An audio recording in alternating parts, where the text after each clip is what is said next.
Boa noite, Sairana a todos. A gente só está esperando conectar o PowerPoint para a gente começar. Eu vou explicar tá bom. Tá. Eu vou explicar para vocês um pouquinho de dança clássica indiana para vocês entenderem melhor a dança, né? Espera só um pouquinho que o Vitor está colocando.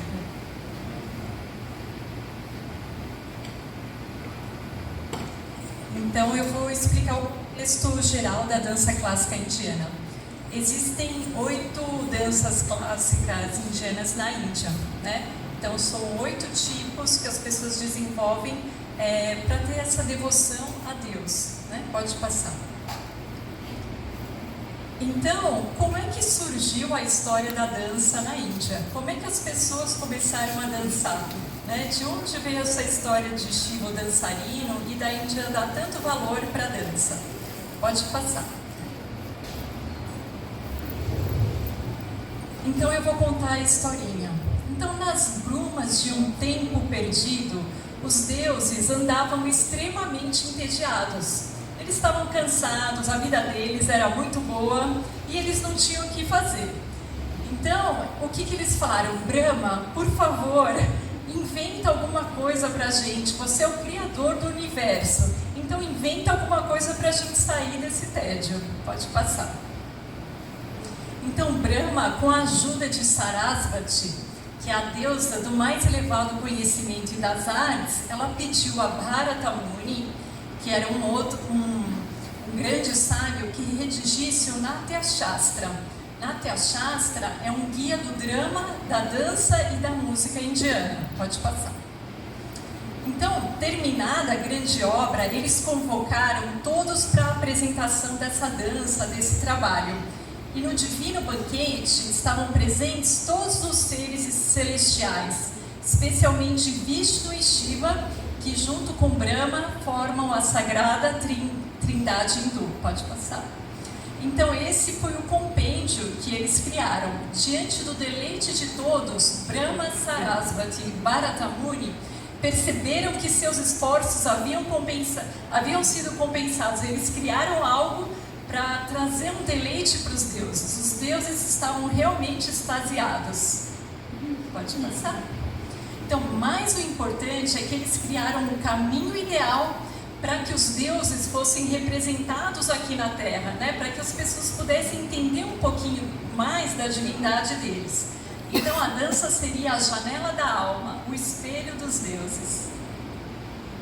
Então, por meio da dança, os seres humanos poderiam entender os conceitos de Deus e demônio, do bem e do mal, do efêmero e do permanente. Então reza a lenda que desde então a Índia ela tem dançado. Então, no contexto mitológico, depois de criada a dança para o entretenimento dos deuses, eles pediram a Brahma, o criador do universo, que criasse um método. A gente precisa de um método para ensinar a dança, a música e o teatro para as pessoas, né? Então, depois de um longo tempo de meditação, Brahma passou a extrair dos Vedas a essência que fundamenta as danças clássicas indianas. Pode passar. Então, do Rig Veda extraiu a poesia e a prosa, do Samaveda a música, do Yajurveda o sentimento e do Atharva Veda os gestos. Então, o Natya Shastra, escrito em sânscrito, é uma obra mestra da dramaturgia que está dividida em 36 capítulos compostos de 6.000 sutras ou versos. E neles a gente tem a teoria e a técnica das danças clássicas indianas, da música e do teatro também, né? Ele é uma bíblia para aqueles que estão no universo das artes dramáticas, trazendo vastos conteúdos com descrições densas e exaustivas. Então é dada muita ênfase para 4 tipos de Abhinaya. Abhinaya é o modo como a gente se expressa, né? Então tem Angika Abhinaya, que é a comunicação através do corpo todo. A gente usa a técnica de movimentos da cabeça, do pescoço, olho, troncos, né? É a técnica per se da dança. Depois tem a Hari Abhinaya, que é a comunicação por meio da indumentária, das joias, da maquiagem, a decoração do palco, as roupas. Depois a gente tem Vatika Abhinaya, que é a comunicação por meio do som, o ciclo rítmico, a percussão dos pés, o uso dos instrumentos musicais, os mantras que são cantados, né, na dança. E depois a gente tem Sattvika Abhinaya, que é a expressão da emoção pelo bailarino, né, interagindo com a plateia e trazendo esse deleite dos deuses para a plateia. Pode passar? Então, antigamente, a dança ela era só praticada dentro dos templos hindus, né? Foi nesse ambiente templário que a dança foi nutrida e foi concebida.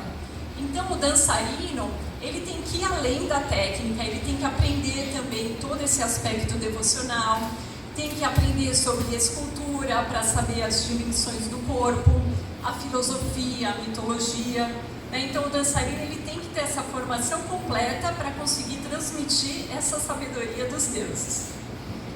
O Odissi, ela é uma das 5 principais danças clássicas indianas, né? Que hoje o que eu vou dançar é o Odissi, e ele é originário de Orissa, na costa leste da Índia. Então, antigamente, o Odissi, ele era somente dançado pelas Maharis, que eram as sacerdotisas dos templos, ou as Devadasis, que eram as servas de Deus, né? Então, essas mulheres, para mostrar a devoção a Jagannatha, nos templos de Jagannatha, né, elas dançavam. Né? Então, Devadasi é um nome dado para um grupo de mulheres que dançavam no templo. A palavra Devadasi significa aquelas grandes mulheres que podem controlar os impulsos naturais humanos, os seus 5 sentidos, e as quais podem se submeter totalmente a Deus. As Maharis quer dizer Mohan Nari, né? É a mulher que pertence a Deus. Pode passar? Então, essas mulheres templárias, elas não podiam se casar, elas moravam numa comunidade fechada e para propagar o sistema, elas adotavam filhas, né? Então, com o passar do tempo, a dançarina ela sai dos templos e depois começa a oferecer essa dança para o público em geral, mas antes era algo bem fechado. Então, vou falar um pouquinho do figurino da dança Odissi, né? Tudo em dança clássica indiana tem um significado. Então, as joias elas são de filigrana de prata, né? Que é um trabalho muito meticuloso, muito delicado, que envolve muita devoção, muito canto de mantras enquanto se faz isso, né? O sari, ele tem esse estilo próprio, né? E ele tem umas torres, não sei se vocês estão vendo aqui, parece só um desenho, mas eles imitam as torres do templo para Jagannatha em Puri, né? Então, tudo tem um significado, a gente não pode dançar com qualquer roupa, nem com qualquer sari. No topo da cabeça a gente tem a réplica Shikara do templo de Jagannatha também. Então, todos esses artefatos, eles mostram o caráter espiritual e religioso da dança, né? Então, aqui o terceiro olho, ressaltar a coroa, né? Que é o aspecto espiritual, né? Que são esses chakras superiores. E os movimentos da dança, eles retratam as esculturas em pedra dos templos daquela região, né? Então, todas as posturas que eu faço, elas foram tiradas desses templos. Na apresentação de hoje, a gente vai fazer 2 coreografias. Pode passar? Pode voltar? Então, a primeira coreografia, ela é uma coreografia para invocação para Shiva, já que a gente está no Shivaratri, né? Então, a gente vai descrever os atributos divinos de Shiva. Eu vou ofertar flores, né? Para Swami, para todos os nossos queridos, a nossa querida inspiração. Depois eu faço um Bhumi Pramam, que é uma oferenda para a Mãe Terra. E depois um Trikundi Pranam, que a gente faz uma saudação para os deuses, para o guru e para a plateia, tá? Eu só vou colocar algumas coisinhas interessantes, por exemplo, para vocês entenderem enquanto eu estiver fazendo a coreografia. Então, por exemplo, o Shiva, ele... Peraí. Legal. Obrigada.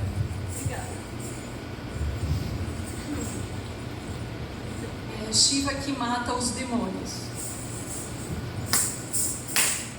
Daí ele comemora, né?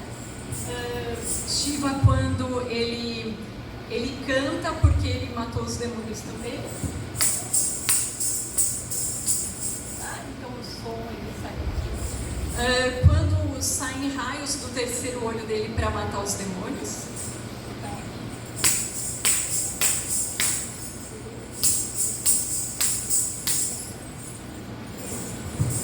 Shiva quando toca o tambor.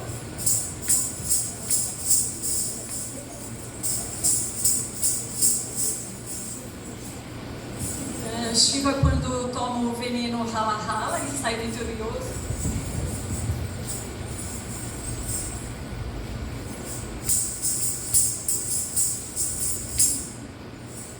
Shiva com o seu filho Ganesha, trazendo a doçura.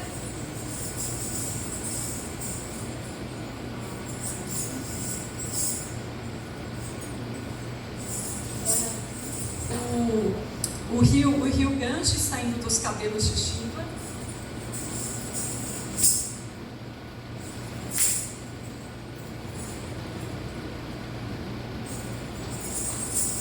As serpentes no braço de Shiva.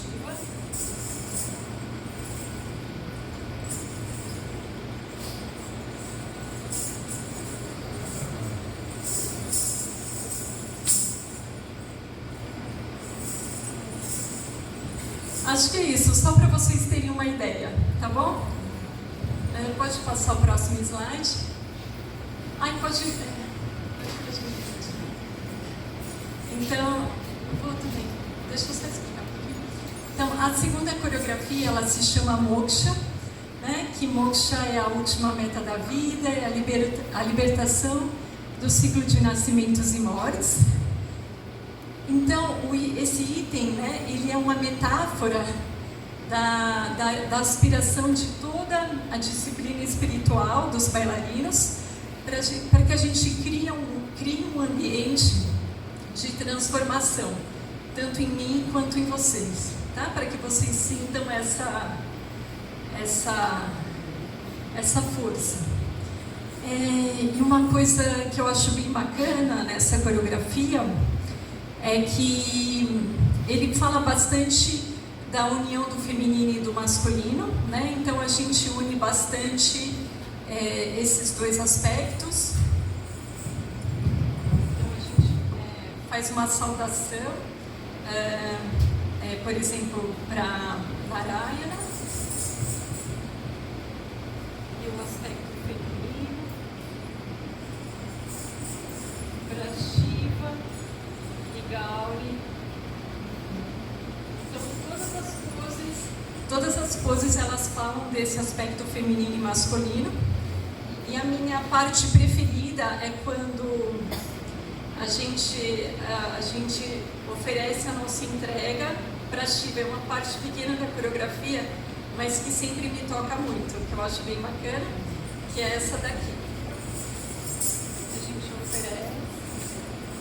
E é como se Shiva estivesse aqui na nossa frente e a gente vai subindo, olhando os pés dele, vai subindo e a gente imagina ele e deixa aquela imagem entrar em você e é como se eu estivesse oferecendo o meu coração para ele. Daí oferece para Shiva e carrega o tridente e o tambor na mão. Depois para Gauri.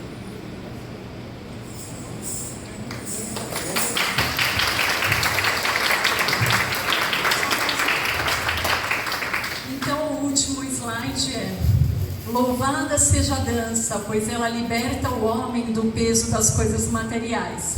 Louvada seja a dança, que tudo exige e fortalece.